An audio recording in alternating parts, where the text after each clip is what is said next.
Nephi's story continues. He said, "I was taught somewhat." Here, somewhat means to me that his parents taught Nephi, but he learned a lot on his own. They laid a foundation of facts, philosophy, and faith, but their greatest contribution to Nephi's growth was pricking open the wellsprings of his curiosity, making him what I call a thirsty learner.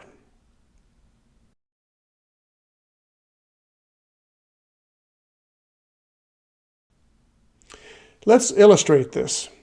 In 1 Nephi chapter 17, Nephi and his family had been camping by the sea for what he calls many days, resting up from a very tough 8-year journey. At some point, God told him to build a boat. Taking liberties with the story and extrapolating a few ideas, I can imagine God saying, "The boat will look like this. It will have to be this big, able to carry people and supplies for a very long voyage." Nephi's imagination must have caught fire. "Oh," he may have thought, "okay, we're going to use wood. So we'll need saws, hammers, barrels, masts, iron bands. Excellent, I got this." So this is where he turns to the Lord. Where can I find what I need to make this stuff? God loved Nephi's dedication and faith. He showed Nephi where to find the things he needed, and then began a back and forth teaching odyssey. God worked with Nephi to help him visualize goals and the steps to get there, and Nephi labored to get it done, not only with the tools he had to make and master, but also to gain the help of his very uncooperative, rebellious brothers. But get it done he did. They united and built that boat. They called its workmanship exceedingly fine. As I mentioned earlier, some of the skills he acquired in a lifetime of challenge and do-it-yourself learning include prophet, inventor, metalworker, shipwright, father, pioneer, architect, warrior, general, scholar, linguist, poet, historian, king, and founder of a numerous people. He learned all this under wildly different circumstances, in Jerusalem, in the wilderness, at the edge of the sea, and starting with nothing again in an unknown primal land. God taught him some of those skills, but the learning process began with patient parents daily pricking his desire to learn. Then his imagination and work ethic took over. That is all we could ask of any teacher. Specifically, what did he learn from his mother? Last time, I said that he watched how his mother struggled to accept all that her husband asked of her, and how she handled doubt and remained faithful. From that, he learned commitment, meekness, and humility. He also learned the order of things and how power is available in every soul should that person rise to the occasion. He learned from observing her patience, compassion, and empathy as she acceded to and supported her husband's ideas, then became a mighty rock on which he could lean. From this, Nephi learned that you don't always have to be in front to lead. Husbands and wives are expected to be equal partners in all aspects of their relationship, even though their roles might be different.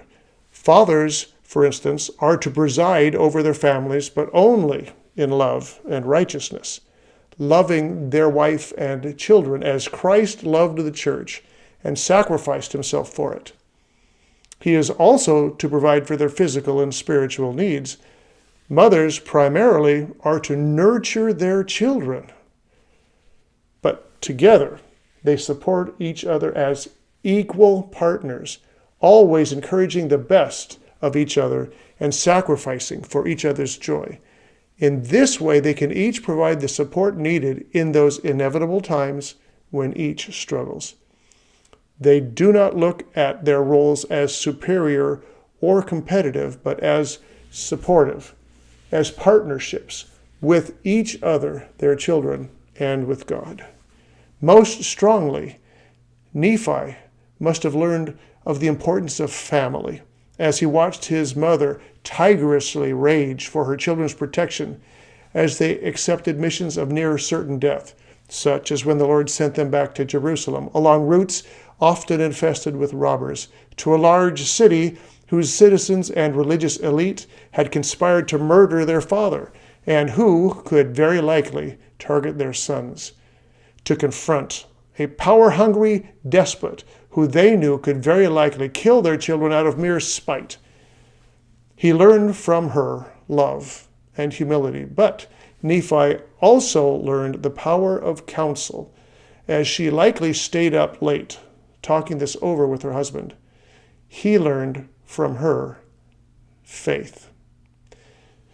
At one point, Lehi's family was joined by another large family. We have no ideas of their ages, but we know they were devout parents because of their unfailing willingness to leave their possessions and follow Lehi into the wilderness.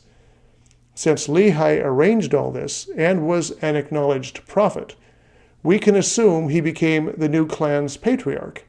As such, his wife Sariah became the matriarch of this unexpectedly expanded family. I believe Nephi learned from her the necessity of listening, asking, organizing, preparing, and being flexible. He learned by watching her to value all family members, from their youngest to the oldest, the most obedient to the most obnoxious.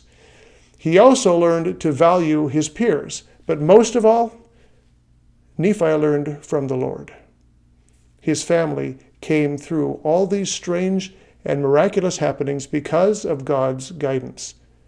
Watching the Lord work with his family members touched him deeply, lighting great desires in him to know more of God and his mysteries.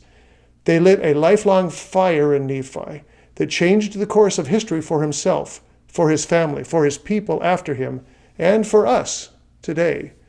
We are grateful for Nephi and his thirsty learning. We will touch more on the impact his mother and the Lord had in teaching him and us in our next discussion.